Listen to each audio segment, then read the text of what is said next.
روز یکشنبه در دبی نمایشگاه هواپیماها افتتاح یافت که در آن معرفی بیش از 160 طیاره جدید مد نظر است.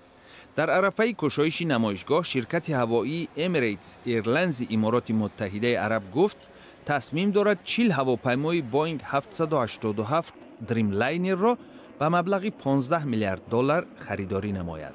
پیش بینی می شود که در دبی برای اولین بار هواپیمای جنگی سو-35 روسیه، هواپیمای جنگی اروپایی دارای 2 محرک با نام تایفون، هواپیمای نقلیاتی کواساکی C2 ژاپنیا و ژاپن، هواپیمای نقلیاتی انتونوف An-70 اوکراین و هواپیمای جنگی GF-17 استحصال مشترک چین و پاکستان نمایش داده می شود.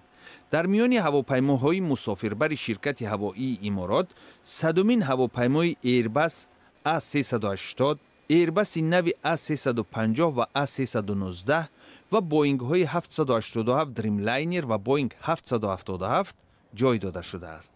همچنان در نمایشگاه می توان هواپیماهای نوی به اصطلاح بیزنس کلاس، گلوبال و گلف استریم را تماشا کرد.